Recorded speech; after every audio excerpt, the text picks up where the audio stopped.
Hello everyone.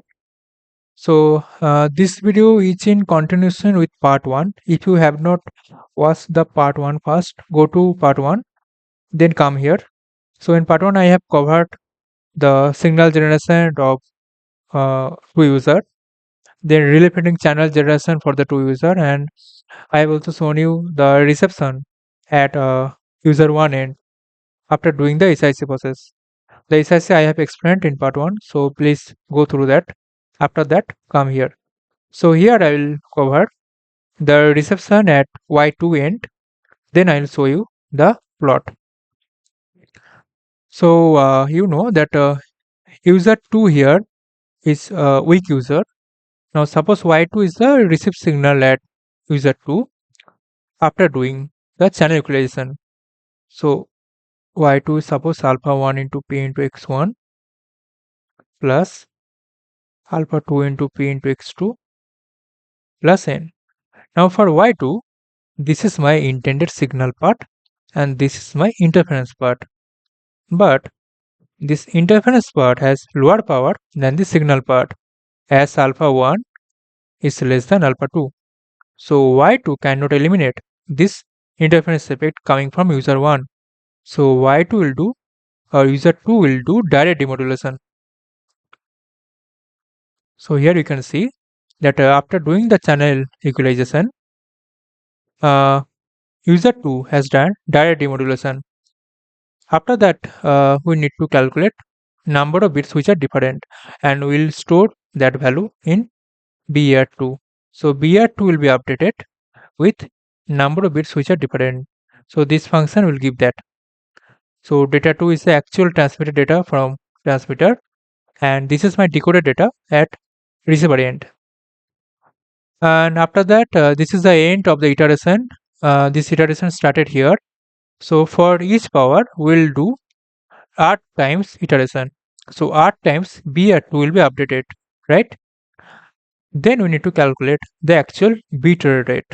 Now, you know that bit error rate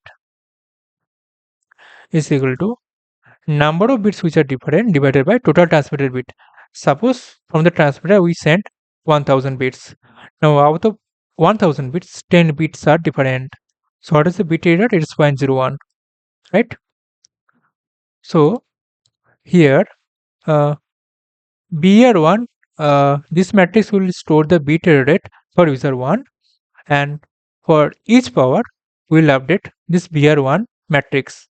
So BR1 is updated with whatever value it had with the present value. So here we have calculated the actual BR. Now you know that we have iterated the system for R times. Now we need to calculate the average of the actual number of bits which are different. So BR1 divided by R will give me the average value of bits which are different for user 1. Now after that I will multiply it with n. So n is the total number of transmitted bits, right, from the transmitter. So BR1 will be divided with R into n, right? And the same way we have calculated the BR bit rate for user 2 here. And after that, this is the end of the actual iteration for each power. So from here we have calculated the actual iteration for each power, and this is the end. After that, we need to do the plotting. So figure 1. So semilogy, this is semilogy plot. Semilogy mean here the BR2 will be in log scale. So semilogy will directly calculate the bit error rate in log scale. So in x-axis will give the power, in y-axis will give the actual bit error rate, and this is for the color plotting. And in the same figure, we want to plot the bit error rate for user 2. That is how we have put the hold on command, and after the same thing for user 2. And this is X level, Y level, this is legend, this is the title. So we will simulate this system and we will see what is the bit rate we want to see here.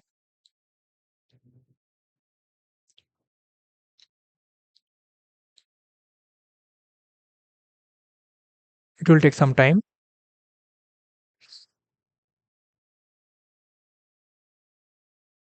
So this is the actual BR plot.